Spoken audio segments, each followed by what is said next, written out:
Previously, Black Fang managed to break free from the trap and launched a powerful counterattack, quickly defeating Wang. The principal then declared that Wang had lost the duel. Wang, though humiliated, was forced to apologize as per the academy's rules. Afterward, the principal, acknowledging Zi Xingyu's impressive performance, offered him a spatial ring as a reward. Zi was taken aback by the gesture, shocked to receive such a rare and valuable item. Now to this week's chapter. Zi Xingyu stepped forward, thanked the principal for the item, and leaned in to take it. The scene shifted to the school entrance, where he thought of his sister, who was probably waiting for him. He decided he should hurry back to see her. On his way home, he reflected on the battle he had just fought. While lost in his thoughts, a little girl bumped into him, catching him by surprise. He looked down at her as she seemed a bit dazed from the impact. Zi Xingyu asked if she was alright, and she quickly nodded, saying she was fine. He bent down, gently patted her on the head, and called her little sister. Smiling, he reminded her to be more careful in the future and told her to head home safely. Suddenly, she hugged his leg tightly, calling him big brother and tearfully admitting she had nowhere to go. She begged him to take her in. Zi Xingyu was surprised to see such a young girl without a home and felt a pang of sympathy. He wondered if he should take responsibility for her, weighing the idea of helping her against the challenges it might bring. The scene shifts to the small place where Zi Xingyu and his sister are staying. She remarks that it's only been a day since they moved to Longyan City.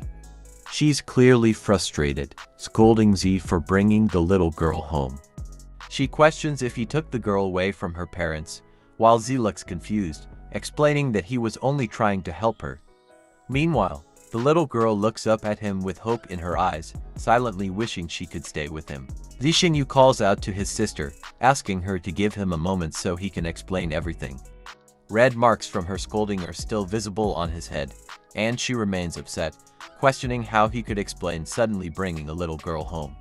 She then asks if he's informed the authorities, concerned about the implications of taking in a child. After a few moments, once Zi has had a chance to explain a bit, she begins to calm down slightly, though her skepticism lingers. Zi explains that the little girl's name is Shiming and that she has a deep fear of beasts, which has kept her from becoming a beast master. He adds that she ran away from home because her family was mistreating her. His sister, sitting thoughtfully on the chair, still appears uncertain. Zi then lifts his finger, emphasizing that he brought her home to help her overcome her fear of beasts and to offer her a safe place. His sister listens, her expression softening slightly as she considers his intentions. Shimeng begins to panic, climbing onto Ruoxu's lap and pleading to stay, saying she doesn't want to return home. Seeing her adorable, pleading face, Ruoxu softens and agrees to let her stay, gently comforting her. She then looks up at Zi, reminding him sternly that he must remember one thing: he is never to marry a woman from the Yi family. Zi looks puzzled, wondering why his sister would bring up marriage out of nowhere, and tries to understand what she might be implying. The scene shifts to the following day, where Chen's class gathers in a testing area. As they prepare for the day's tasks, Zi Xingyu stands quietly, his mind lingering on his sister's unexpected warning about the Yi family. He can't shake the thought, wondering what past events or hidden knowledge prompted her to forbid such a connection. This lingering question distracts him, making him curious about the true significance behind her words. A classmate approaches Zi Xingyu, catching him off guard by mentioning the Yi family name he had unknowingly spoken aloud. Zi blinks in surprise, realizing he'd been overheard. Before he can respond, his classmate changes the subject, asking what battle positions he thinks he might be placed in, mentioning that Teacher Chen brought them all to the testing area to determine the best roles for each student and their beasts. Zi, regaining his composure, nods and considers how he and Black Fang might fit into the team's dynamics. Zi Xingyu explains to his classmate how teamwork is essential for beast masters, and how each beast can fill a specific role on a team.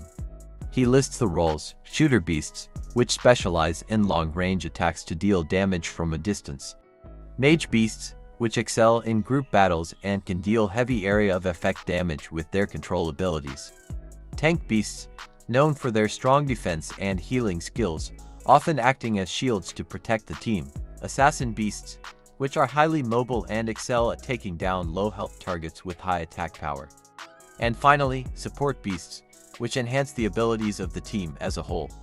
The classmate, now understanding the importance of the upcoming tests, expresses surprise at the complexity of the roles.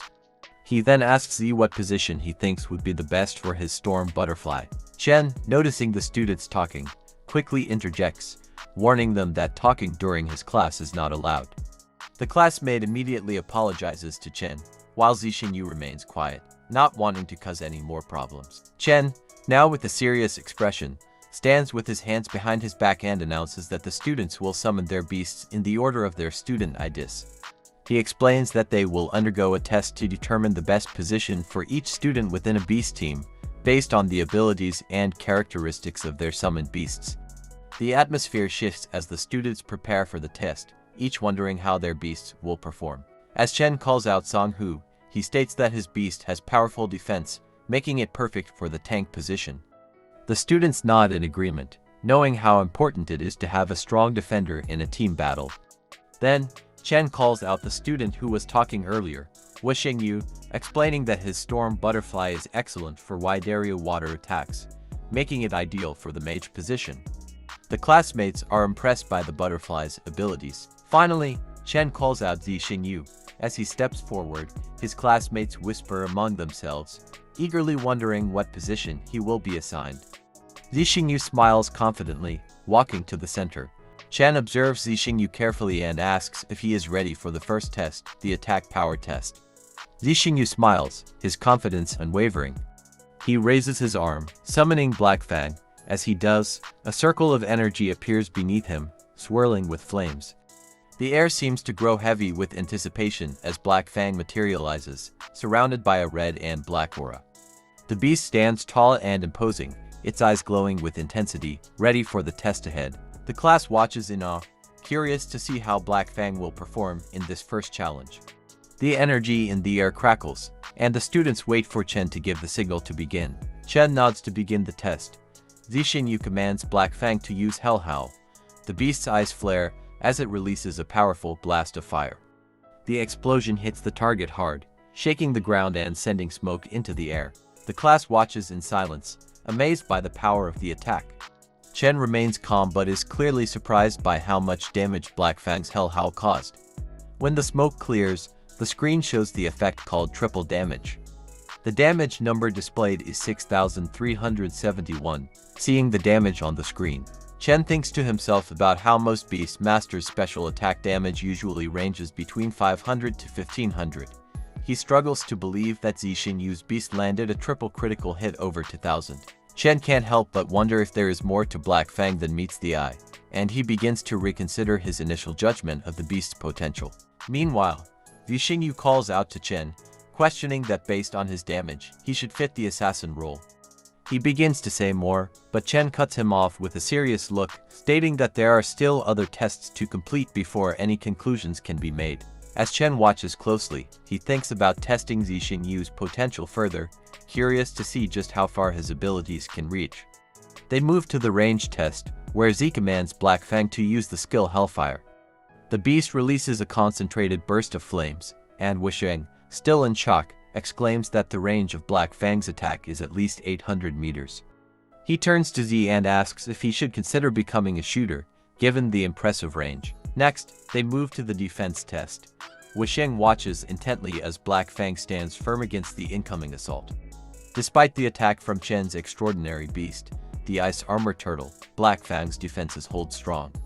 Wisheng, still amazed, comments that even the powerful ice armor turtle couldn't break through Black Fang's defenses. Next, they move to the control test. Xingyu commands Black Fang to use Hellbind, a skill that ensnares and immobilizes the target with dark energy. Wisheng, still processing everything, questions if he should consider switching to a mage role, considering Black Fang's versatility and control over its skills. Finally, they proceed to the buff test. Chen holds up a tester and examines the data. He reads aloud, stating that based on the results, any beast within 10 meters of Zhao's Black Fang gains a 30% combat boost, along with a 10% increase in both attack and movement speed. The class looks on in awe as they realize just how powerful Zhao's beast truly is, offering not only devastating attacks, but also substantial buffs to allies. It becomes clear that Black Fang's abilities are far beyond ordinary, leaving everyone, including Chen, deeply impressed. Wuxing, still trying to process the overwhelming abilities of Z and Black Fang, questions Chen. He asks where Z should be placed, as he seems capable of excelling in all the roles: assassin, mage, shooter, tank, and support, making it difficult to decide which position would be the best fit for him. Chen, now serious and contemplative, thinks about how he anticipated this outcome. He pauses for a moment, considering the implications of Zhao's remarkable abilities. Finally, he looks at Wuxing and replies that there is actually one more special position that would be the best fit for Z, one that suits his unique talents and would allow him to maximize his potential. Wuxing, intrigued, waits for Chen to elaborate on this special position. Chen looks at Z and explains that people like him are known as all-rounders. Wuxing, confused, raises his hand and asks what an all-rounder is, drawing the attention of the other classmates, who have never heard of this role before.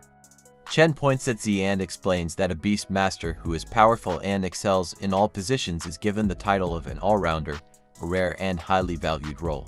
Chen smiles and adds that it is clear Z Xingyu is the only all-rounder in the class.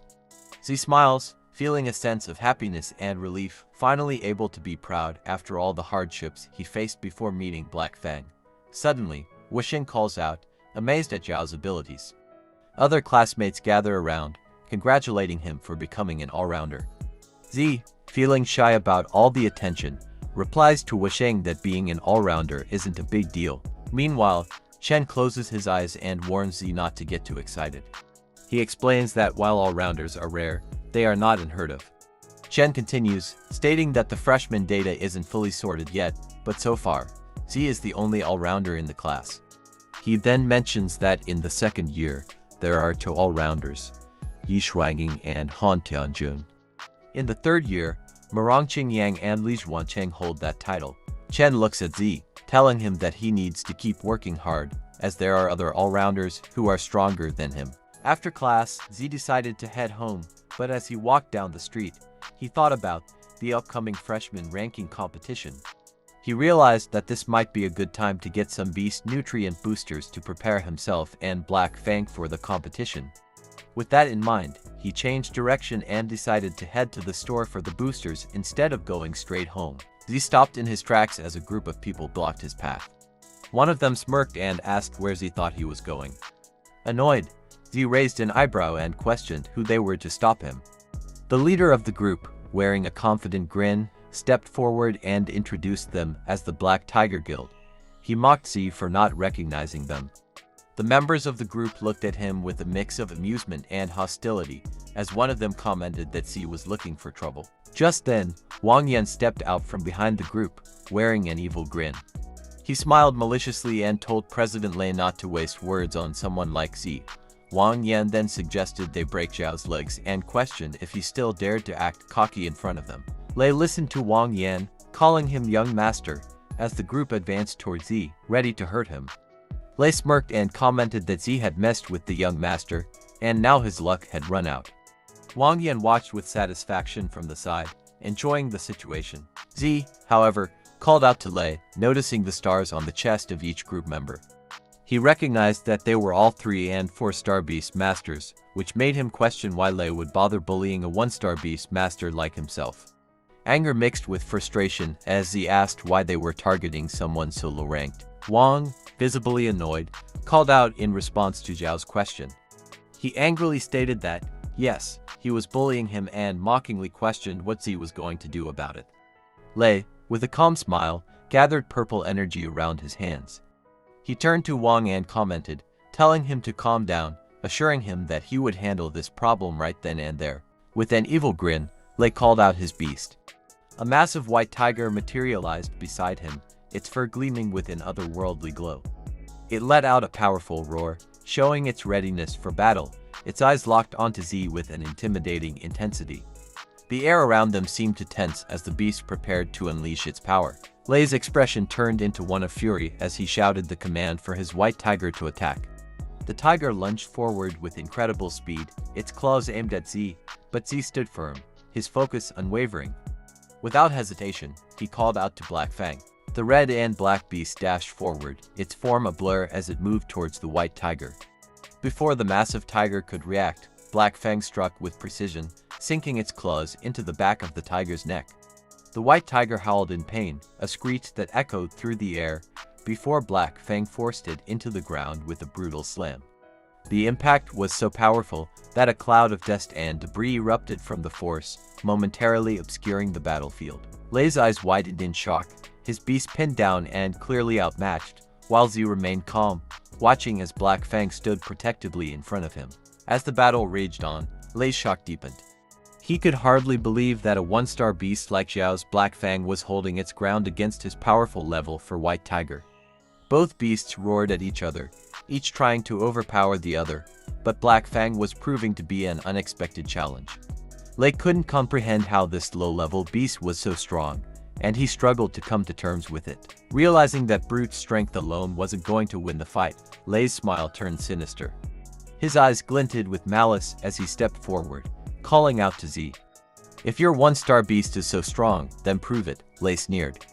"Let's see how your little beast holds up against my guild." With a wave of his hand, the rest of the Black Tiger Guild members summoned their beasts, each one a formidable creature in its own right.